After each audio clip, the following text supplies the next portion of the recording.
Every day, we strive to do more and be the best versions of ourselves. It's not an easy task, but success is available for each of us. Welcome to the Swag University podcast, where each week we explore insightful messages, strategies, and tips to help you level up in life. Your host, Dr. Phildra Swagger, creative strategist and mindset coach, will empower you with the tools you need to create the life and business you desire, while providing inspirational insights to the woman who wants to see her destiny manifested daily. So now, let's level up with Dr. Swag.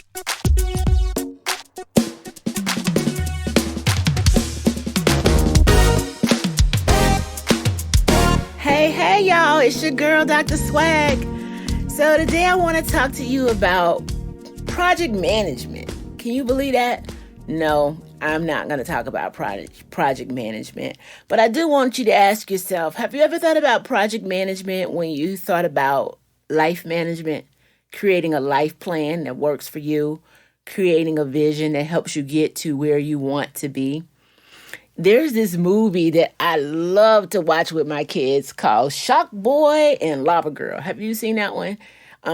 Shark Boy grew up to be one of those vampire Twilight Zone guys. I can't even think of his real name. But anyway, as a kid, Shark Boy and Lava Girl was a great movie. And the best line in the movie is that everything that ever was started with a dream. And I hope that each one of you have a dream for your life. A dream for your life begins with your life's values and goals. And your life values and goals have to come in alignment with your plan and your actions. Now, I know a lot of times people say, oh, I want to have work-life balance. I'm not one to believe that balance is attainable. I think it's one of those aloof goals that's, kind of off in the distance. I like the term alignment because at different times in your life, different things will take precedent. There are times in my life where I have to be 100% mom. I have to be 100% wife. I have to be 100% boss. And today, that is what matters, whatever that particular thing is.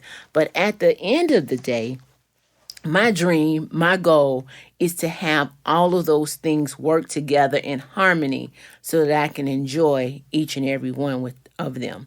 So if we begin thinking about life like project management, we'll be able to understand that planning yields results. If you want a good marriage, you have to work on a good marriage. If you want to raise children that are value-based and productive and contributing citizens, you have to demonstrate that for them. So in choosing your life plan, choose your projects wisely. Choose how you move forward. I came across a quote that says, when our eyes see our hands doing the work of our hearts, the circle of creation is completed inside of us. The doors of our souls fly open, and love steps forth to heal everything in sight. That is a great quote. It's Michael Bridge. And that quote really says to me that the work of my hands yields from where I am in my heart. So my project plan, my life plan should be about the work that I want to produce in my life. It's about bringing that alignment together. Now, as a creative strategist, I want to tell you that life is not linear.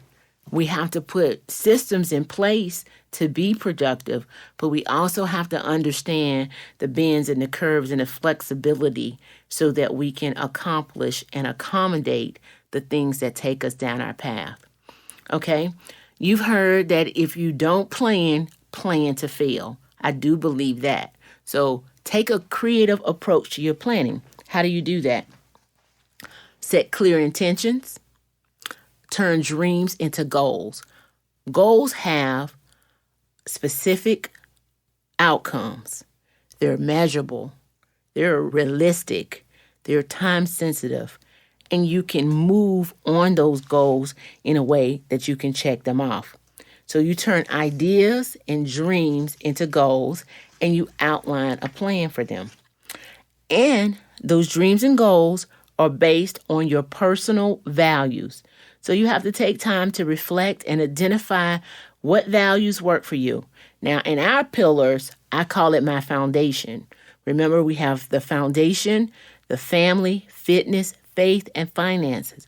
Things have to go back for me to those values so that I can align myself and make sure that I am working according to where I want to be. So as a businesswoman, I also think of my leadership and think of where I want to go. So I need to be as organized as I can possibly be. As I was thinking about my leadership, I referred to some John Maxwell's the 12 Irrefutable Laws of a Leader. And in the law of process, he says, many people fail to recognize the value of leadership. Some don't recognize its importance. Others believe that leadership is only for a few, for the people at the top of the corporate ladder.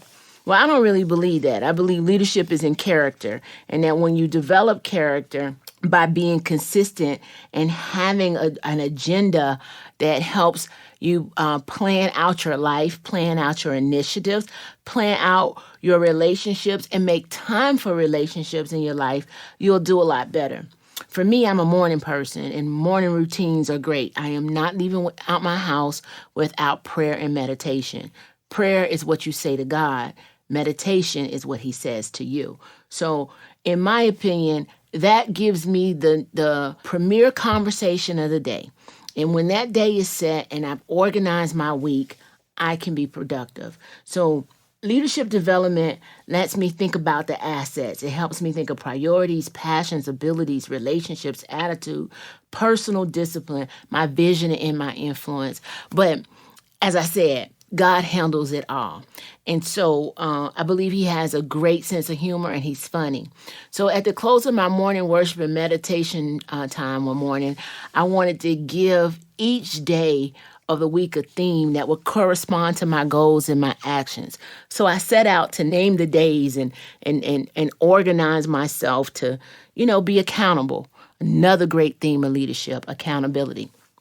And so as I was thinking, we go back to our principles that we talked about in our early episodes. If you aren't familiar with the foundational faith, fitness, family, and finances as the F words that matter, the principles that we really build on in this podcast, then review some of the early episodes. But I wanted to use those values to help name this week and help me get myself organized, right? So as I thought about it, I decided that we would have Meatless Mondays. Meatless Mondays mean I can clean up my diet and start off the week with a good, strong nutritional focus. To-do Tuesdays. To-do Tuesdays are because Monday's in your office. Monday, you have meetings, you have phone calls.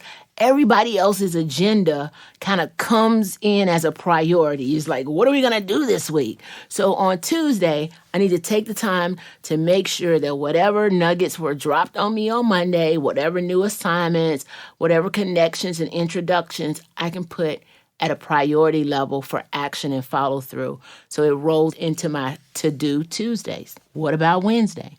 We have Worship Wednesday. Shift the mindset from hump day to Wednesday as a praise God. Increase attendance in your midweek Bible studies. Take an inventory of what you have been able to do, what you'll be able to accomplish the rest of the week, and think, halfway point, I can worship. There's a point of gratitude that I've made it this far and I can see the journey through. So we've shifted from hump day to Worship Wednesdays. And then you have Thankful Thursday. Reach out to any stakeholders, potential and new relationships and clients who can move your work progress and demonstrate gratitude for them, right? You have Forgiveness Friday. Reflect and refresh. What did I accomplish this week? What moves do I need to make in my next work week? I.e., do I need to close any loose ends? Do I need to set a game plan for next week? I need to stop knocking myself for anything that I did not get done by making a plan to assess what was and what was not completed and outlining a plan to complete everything. I'm going to commit to not working over the weekend because, again, we talked about alignment. You have to be able to have time for all aspects of your life that matter. There's no such thing as balance, in my opinion, but how do I align those things that matter so that I can have work, life, family, and faith, and fitness, and finance, all complementary of one another without having any regrets that any area is neglected. So Forgiveness Fridays, where I can say, I did this much this week, I have this much to do next week, and we set a new agenda. So then we get to the weekend. Now, I'm a mom and a wife and a businesswoman, and hopefully you're a coach. So it's set up Saturdays. I use the day to run errands, I grocery shop, I meal prep. I like to take care of my kids and my husband. We might grab a movie, grab some dinner, try new things and have some fun. I also try to remember my community. There's church service, there's community service, there's my sorority. And I do all of these things. So I was able to just tick those 6 days off. Meatless Mondays, To-Do Tuesdays, Worship Wednesdays, Thankful Thursdays, Forgiveness Fridays, and Set Up Saturdays. And then there was Sunday. And I couldn't think of anything catchy to refer to Sunday. I ran a mental thesaurus check. Simplify, setback, slow down. Setback, simplify, slow down Sundays. None of it really captured what I was trying to do. So, real talk, I was just drawing a blank. There was absolutely nothing. So I walked away. And later I shared my plan and my goals with my husband, and God laughed. I mean, I could almost hear him laughing in my spirit. And it was as if he said, "You silly girl, when are you going to feed your spirit? I've already given you a guide for 6 days, 6 days of work. You worked on the 6th, I worked on the 6th, and I rest on the 7th. Oh, Sabbath. Use the Sabbath to rest and worship." So there it is, Sabbath Sundays. The same thing I've known since I was a child. Go to worship, enjoy a nice meal with your family, appreciate the gift of a new day, and relax.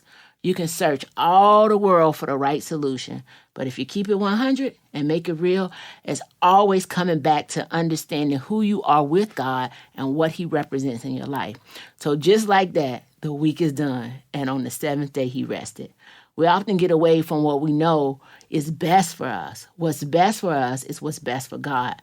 When our spirits are properly fed, everything else works out perfectly. I needed a period at the end of my sentence. I needed closure to my chapter, and I had it all along. Sabbath Sunday. Rest in the Lord, and the rest of the week will work out just fine. Glad you joined our conversation. For more Swag University episodes, subscribe on iTunes and help us level up by leaving a 5-star review. For more information and free resources, visit our website at swaguniversity.com with 2 G's. That's SWAGG University.com. Also, follow us on Facebook, Instagram, and Twitter to keep the conversation going. Until next time, we hope this episode has inspired you to manifest your destiny and level up today.